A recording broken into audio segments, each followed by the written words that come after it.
미국 대통령이 NATO 동맹국을 향해 군사력 사용 가능성을 언급했습니다. 농담이 아니거든요. 2025년 12월 도널드 트럼프는 그린란드를 미국에 편입시키기 위해 무력까지 고려하겠다고 공개적으로 밝혔고, 덴마크는 역사상 처음으로 미국을 안보 위협국으로 분류하는 초유의 사태가 벌어졌습니다. 70년 넘게 함께해온 동맹이 하루아침에 적으로 변할 수 있다는 걸 보여주는 거죠. 그런데 도대체 왜 트럼프는 얼음덩어리 섬 하나에 이렇게 집착하는 걸까요? 단순히 영토 욕심일까요? 아니면 우리가 모르는 엄청난 무언가가 그곳에 숨겨져 있는 걸까요? 오늘은 그린란드라는 이 거대한 섬이 품고 있는 역사와 비밀, 그리고 지금 이 순간 벌어지고 있는 국제적 격돌에 대해 이야기해 보겠습니다. 그린란드라는 이름을 들으면 대부분 초록빛 풍경을 떠올리실 텐데, 실제로는 국토의 80% 이상이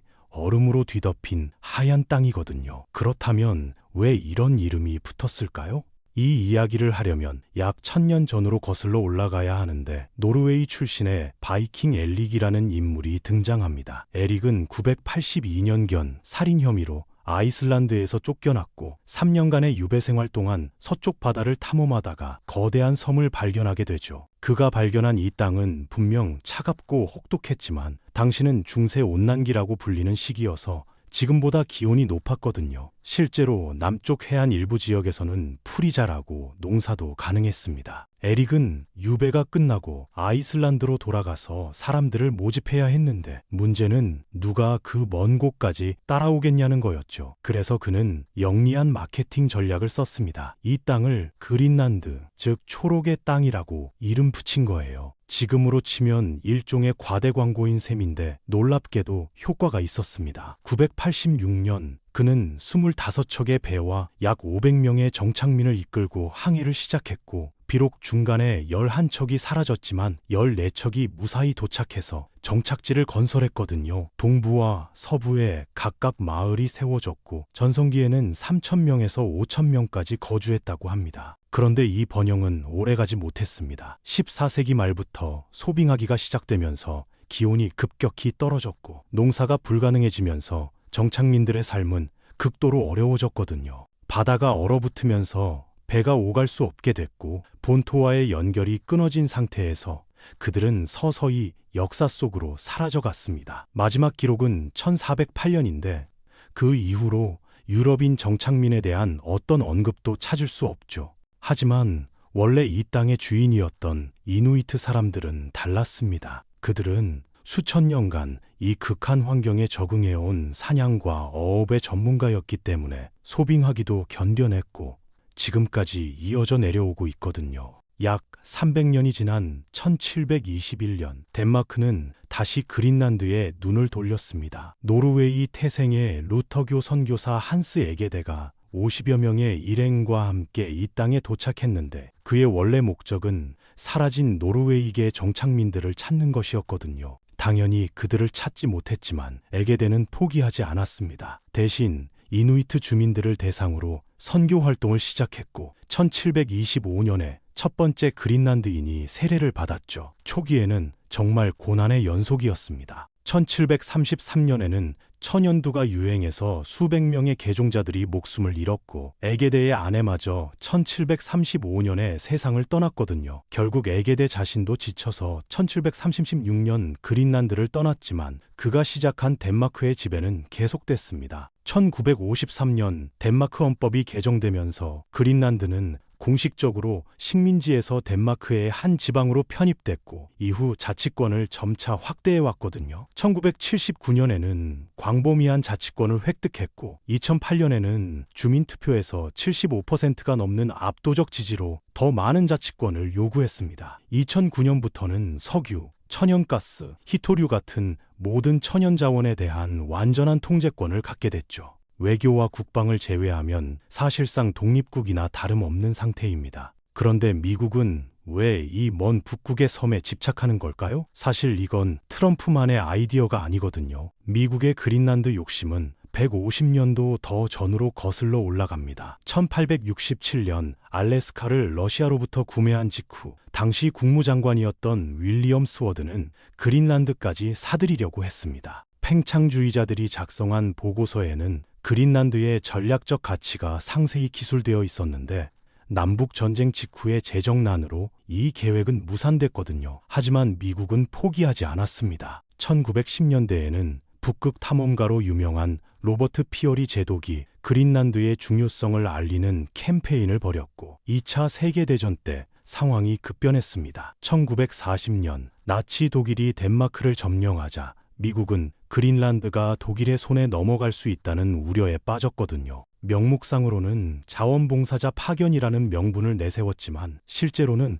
해군 병력을 그린란드에 배치했고 덴마크 망명정부의 동의를 얻어 점령을 확대했습니다. 냉전이 시작되자 그린란드의 가치는 더욱 치솟았습니다. 1951년 미국과 덴마크는 협정을 맺어 미군이 그린란드에 주둔할 수 있게 됐고 이 협정은 지금까지 유효하거든요. 트럼프의 그린란드 욕심은 2019년에 처음 표면화됐습니다. 그는 공개적으로 그린란드 매입 의사를 밝혔고 덴마크 총리 메테 프레데릭센이 판매 대상이 아니라며 단호하게 거절하자 예정된 덴마크 국빈 방문을 취소해버렸죠. 당시만 해도 많은 사람들이 트럼프의 발언을 농담이나 충동적인 언급으로 받아들였는데 2025년이 되자 상황이 완전히 달라졌습니다. 트럼프는 12월 21일 루이지애나 주지사 제프 랜드리를 그린란드 전담 특사로 임명했고 2월 7일에는 그린란드와 파나마 운하 편입을 위해 군사력 사용 가능성을 배제하지 않겠다고 선언했거든요. NATO 창설 이래 동맹국을 향해 이런 발언을 한 미국 대통령은 없었습니다. 덴마크의 반응은 전례 없이 강경했습니다. 덴마크 국방정보국은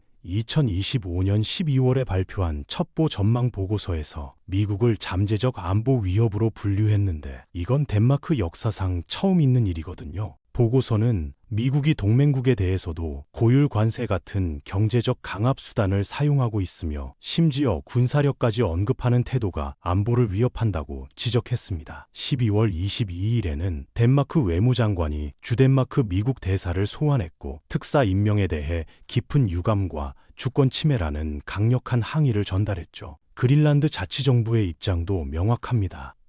옘스 프레데리크 닐센 총리는 특사 임명이 우리에게 아무것도 바꾸지 않는다며 그린란드의 미래는 그린란드인이 스스로 결정한다고 못 박았거든요. EU 집행위원장 우르줄라 폰더라이엔도 덴마크와 그린란드에 대한 완전한 연대를 표명했습니다. 트럼프가 예상한 것과 달리 그의 압박은 오히려 유럽의 결속을 강화시키는 역효과를 낳고 있는 거죠.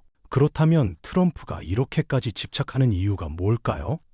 단순히 영토 욕심일까요? 실제로 그린란드에는 미국이 간절히 원하는 것들이 묻혀 있습니다. 바로 히토류거든요. 히토류는 스마트폰, 전기차 배터리, 풍력 터빈, 첨단 무기 등 현대 문명의 필수적인 광물인데 문제는 전 세계 공급의 대부분을 중국이 독점하고 있다는 겁니다. 미중 경쟁이 심화되면서 미국은 히토류 공급망 확보에 사활을 걸고 있고 그린란드는 세계적으로 손꼽히는 히토류 매장지거든요. 게다가 기후변화로 빙하가 녹으면서 채굴 가능성이 점점 높아지고 있습니다. 2022년에는 아마존의 제프 베이조스와 마이크로소프트의 빌 게이츠가 그린란드 히토류 채굴에 투자를 시작했는데 이건 우연이 아니거든요. 그린란드 땅 밑에 잠든 자원의 가치가 천문학적이라는 걸 그들도 알고 있는 겁니다. 히토류 외에도 니켈, 구리, 구연, 금, 백금, 석유, 천연가스까지 매장되어 있어서 그린란드는 말 그대로 미래 자원의 보고입니다. 전략적 위치도 무시할 수 없습니다. 그린란드는 북극해와 대서양을 연결하는 요충지에 있는데 북극 빙하가 녹으면서 새로운 항로가 열리고 있거든요. 러시아와 중국도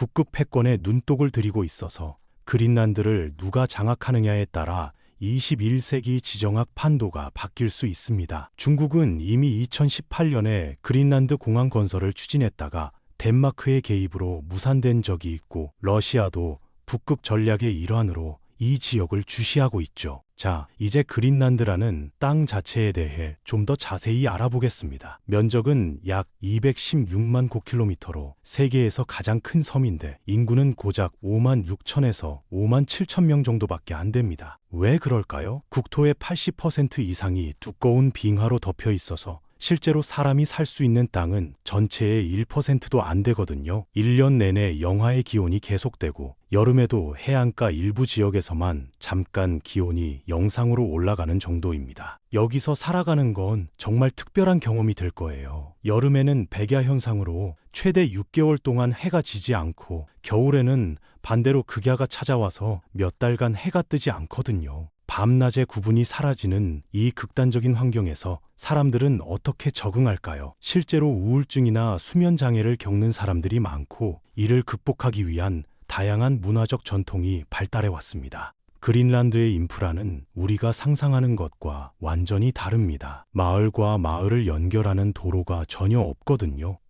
철도도 없습니다. 그럼 어떻게 이동하냐고요? 여름에는 배와 헬리콥터를 이용하고 겨울에는 갯썰매나 스노모빌을 타야 합니다. 먼 거리를 이동하려면 비행기를 타야 하는데 작은 마을들은 일주일에 몇 번밖에 비행기가 안 오는 경우도 많거든요. 화물 배송은 더 극단적입니다. 바다가 얼어붙지 않는 6월과 완전히 얼기 전인 9월, 1년에 딱 2번만 대형 화물선이 들어옵니다. 그래서 주민들은 1년치 생필품을 미리 비축해놔야 하고 신선한 채소나 과일은 귀한 대접을 받죠. 이런 극한 환경에서 발견된 놀라운 생명체가 있습니다. 바로 그린란드 상어거든요. 이 상어는 지구에서 가장 오래 사는 척추동물로 알려져 있는데 2016년 연구에 따르면 수명이 무려 272년에서 500년 사이라고 합니다. 가장 오래된 개체는 약 392년 정도로 추정됐는데 오차 범위를 고려하면 500년 넘게 산 개체도 있을 수 있다는 거죠. 길이 6m가 넘는 대형 포식자인데 성장 속도가 극도로 느려서 1년에 겨우 1cm 정도밖에 자라지 않습니다. 성적으로 성숙해지는 데만 약 150년이 걸린다고 하니 우리 인간의 시간 개념으로는 상상하기 어려운 존재거든요. 어떻게 이렇게 오래 살 수 있는 걸까요? 과학자들이 게놈을 분석한 결과 몇 가지 비밀이 밝혀졌습니다. 극저온 환경에서 신진대사가 극도로 느리게 진행되는 게 핵심인데 DNA를 수복하는 유전자가 무려 81개나 중복되어 있고 면역 시스템과 종양 억제에 관련된 유전자들도 특별하게 변이되어 있거든요. 2024년 연구에서는 이 상어 DNA의 92%가 해독됐는데 앞으로 인간의 노화 연구에도 중요한 단서가 될 수 있다고 합니다. 이누이트 사람들의 전통 문화도 정말 흥미롭습니다. 수천 년간 극한 환경에서 살아남기 위해 그들은 독특한 관습을 발전시켜 왔거든요. 대표적인 전통 음식 중 하나가 키비약이라는 건데 바다 표범 가죽 속에 작은 바다새를 통째로 넣고 땅에 묻어 몇 달간 발효시킨 음식입니다. 처음 들으면 충격적일 수 있는데 비타민과 영양소가 부족한 북극 환경에서 생존하기 위한 지혜가 담긴 식품이거든요. 수트라는 전통 스튜도 있는데 술록이나 양고기를 허브와 향신료와 함께 오래 끓인 따뜻한 요리입니다. 이글루에 대해서도 많이들 궁금해하시는데 실제로 이누이트 사냥꾼들이 장거리 사냥 여행 중 임시 거처로 사용했습니다. 눈과 얼음만으로 지어지는데 외부 기온이 영하 40도에서 50도까지 떨어져도 내부는 체온만으로 영하 10도에서 20도 정도를 유지할 수 있거든요. 물론 지금은 대부분의 주민들이 현대식 주택에 살고 있지만 전통 기술은 여전히 전승되고 있습니다. 공동체 결속을 위한 전통 관습 중에는 현대인의 시각에서 낯선 것들도 있습니다. 극한 환경에서 생존하려면 이웃과의 협력이 절대적이었기 때문에 손님을 환대하고 공동체 유대를 강화하는 다양한 방식들이 발달했거든요. 이런 전통들은 척박한 환경에서 살아남기 위한 사회적 전략이었고 단순히 호기심의 대상으로 소비되어선 안 되는 깊은 역사적 맥락을 가지고 있습니다. 그린란드를 방문하는 모험가들을 위한 극한 체험도 있습니다. 북극권 레이스라고 불리는 마라톤 경주가 있는데 지구에서 가장 혹독한 마라톤으로 평가받거든요. 3일에 걸쳐 약 60km를 달리는데 기온은 영하 20도 이하고 강풍과 빙하 지형을 뚫고 가야 합니다. 참가자들은 직접 야영하고 요리하며 자급자족해야 하는데 완주하는 것 자체가 엄청난 성취죠. 북동 그린란드 국립공원은 세계 최대 규모의 국립공원인데 면적이 약 97제킬로미터에 달합니다. 1974년에 설립되어 1988년에 확장됐는데 거대한 빙하와 우뚝 솟은 산맥, 손대지 않은 북극 대자연이 그대로 보존되어 있거든요. 고대 이누이트 문명의 유적도 남아 있어서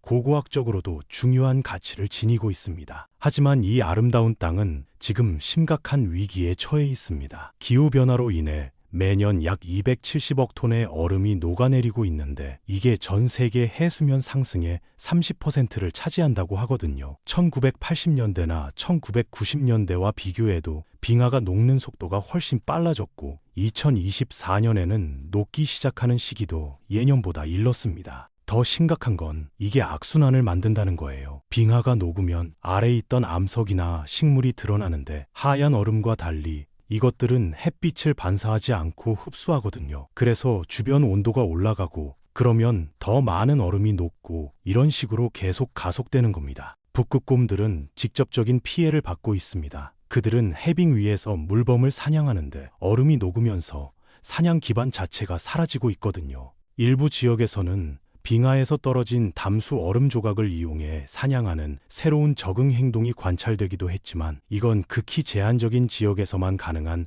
일시적 해결책에 불과합니다. 원주민 공동체의 전통적인 생활 방식도 위협받고 있어요. 수천 년간 이어온 사냥과 어업 전통이 기후변화로 인해 점점 어려워지고 있거든요. 그리고 여기서 아이러니한 상황이 발생합니다. 빙하가 녹으면서 환경 재앙이 진행되는 동시에 그 아래 묻혀있던 천연자원에 대한 접근성이 높아지고 있거든요. 환경 보전이냐, 경제 발전이냐, 그린란드는 이 어려운 선택의 기로에 서 있습니다. 히토류와 석유를 캐면 경제적으로 자립할 수 있지만 그 과정에서 더 많은 환경 파괴가 일어날 수 있죠. 반대로 환경을 보전하자니 덴마크 보조금에 대한 의존도를 줄이기가 어렵습니다. 현재 그린란드 국가 재정의 약 절반이 덴마크의 지원으로 운영되고 있거든요. 독립에 대한 논의도 점점 뜨거워지고 있습니다. 2009년 자치권이 대폭 확대된 이후로 일부에서는 완전한 독립을 주장하고 있는데 현실적인 장벽이 만만치 않거든요. 국민투표로 독립을 선언한다 해도 덴마크 의회의 승인이 필요하고 무엇보다 경제적으로 자립할 수 있는 기반을 갖춰야 합니다. 인구 5만 명대의 작은 나라가 국방, 외교, 사회복지를 모두 스스로 감당하려면 지금보다 훨씬 많은 수입원이 필요한데 그게 쉽지 않죠. 트럼프의 압박이 역설적으로 독립론에 힘을 실어주고 있다는 분석도 있습니다. 미국의 노골적인 영토 욕심에 반발하는 민족주의적 정서가 고조되면서 우리 운명은 우리가 결정한다는 목소리가 커지고 있거든요. 하지만 동시에 덴마크와의 갈등도 미묘해지고 있습니다. 덴마크가 그린란드를 충분히 보호하지 못한다는 비판이 나오면서 양측 관계에 긴장이 생기고 있거든요. 2026년 현재 그린란드를 둘러싼 국제 정세는 그 어느 때보다 복잡합니다. 미국은 동맹국의 영토를 대놓고 탐내고 있고 덴마크는 미국을 위협으로 규정하는 초유의 상황이 벌어졌으며 EU는 결속을 다지고 있고 중국과 러시아는 기회를 엿보고 있죠. 그린란드 주민들은 이 거대한 힘들 사이에서 자신들의 미래를 어떻게 결정해야 할지 고민하고 있습니다.